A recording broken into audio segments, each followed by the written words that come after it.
precious people. Alina Phoenix here, and I just wanted to bring you another 11-minute, 11-second update. Why 1111? Because that's the number that is inspiring our evolution. And many of us, without planning for it or meaning to, just look up and see that number all the time.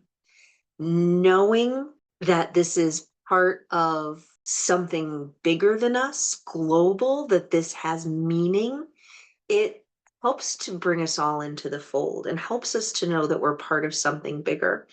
And the 1111 phenomenon has been going on for a lot of years. It's growing. More and more people are awakening to these sort of divine synchronicities, this sacred numerology. And oftentimes you will see repeating patterns in numbers showing up in your life.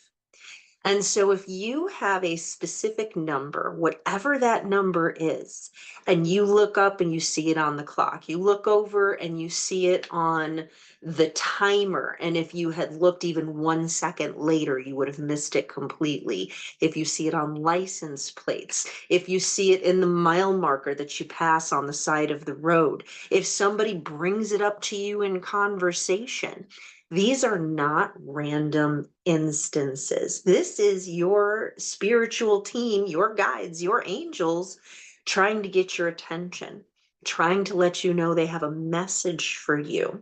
So, whatever that number is, look it up.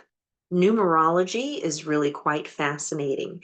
Angel numbers, that is something that can help you get those messages that your angels have been bringing you in a much more clear way. And that has been channeled from a number of sources. All you need to do is look up online, angel number, insert your number here, and then see what that number means. See what that message is for you. Today, I don't have a deck. I don't want to do another reading. I think what I want to do today is just do a little bit of balancing for us because our planet is going through something very, very big. Some people claim it's going to be a pole shift. We see the magnetic field of our entire planet weakening, allowing more intense solar rays to come through, bigger celestial events like all of these aurora borealises that we're seeing in many areas that we're not used to seeing them. There's a whole anomaly in the South Pacific where they're really quite concerned.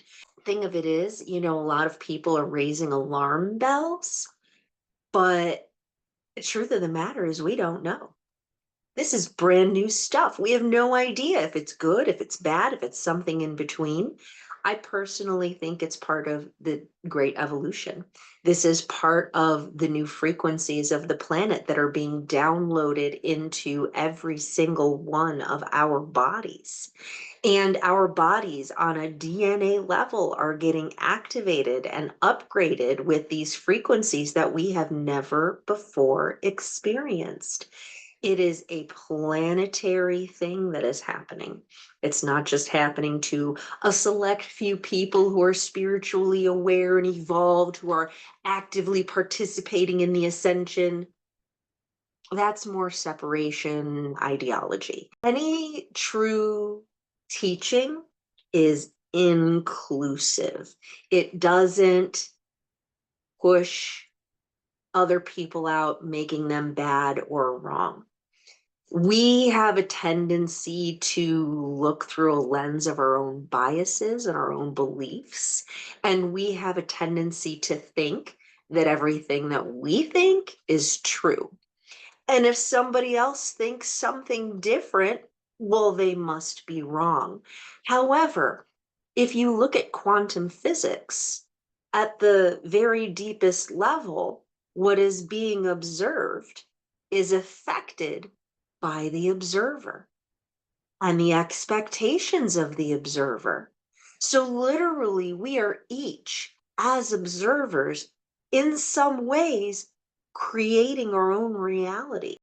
And not only that, but God is not something separate from us. We are part of this vast unified consciousness field that doesn't sit there and be like, oh, well, you people are good people and you're part of the ones that I love and I'm going to exalt you and give you good things forever. And then these people over here are bad, and I'm going to cast them into a fiery pit to be tortured and burned forever. Like there's no cosmic being doing that.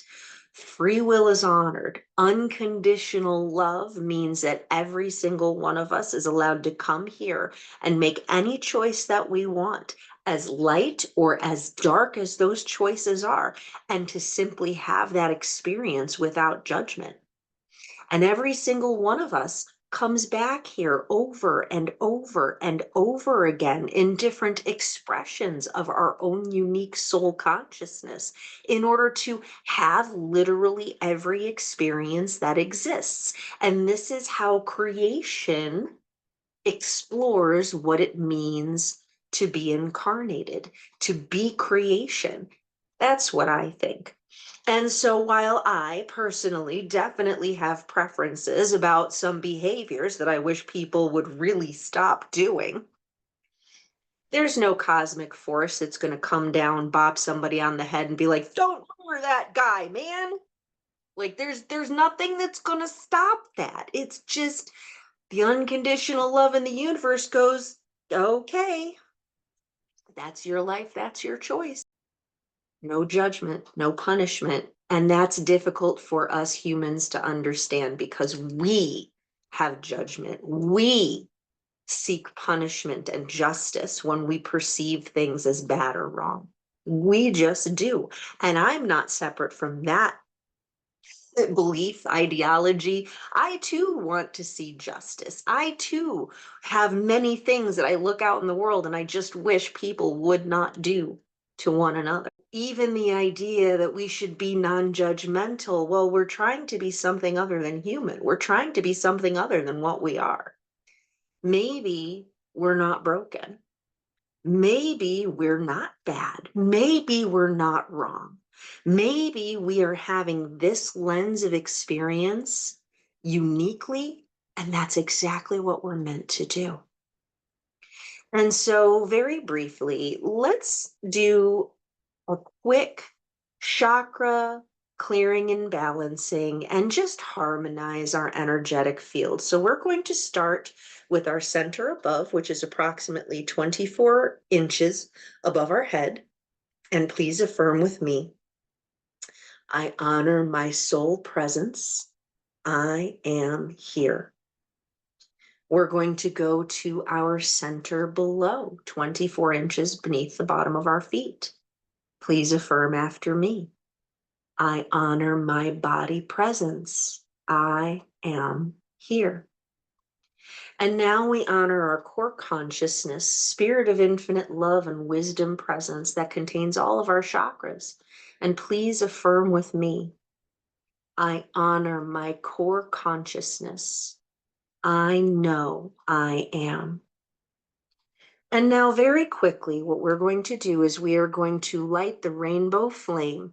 And as each one of these flame lights, it brings each chakra center into the appropriate brightness, direction, and speed for each individual and according to our own inner wisdom. So, root chakra, red flame. Sacral chakra, orange flame. Solar plexus chakra, yellow flame. Heart chakra, green flame. Throat chakra, blue flame. Brow chakra, indigo flame. Crown chakra, violet flame. We send all inappropriate energies in our being into the black flame, into the null, into the void, into non-existence. We light the white flame of the infinite, unconditional love of the Creator, and we bring it down through our center above, through our crown chakra, through every one of our chakra centers, down into the earth, deeply through our center below, grounding this energy deeply into the earth, bringing all of our chakras into vertical stacked alignment. Nice deep breath. Thank you for being here with me in this time of the great evolution. Hope you have Everyone a is beautiful rest of going your on a day. unique healing journey, and they all have their own challenges. What's right for me is right for me. What's right for you is right for you. Learn how to do innate communication so you can communicate with your higher self and figure out exactly what that is in your own life. PhoenixHealingCreations.com is where you can sign up.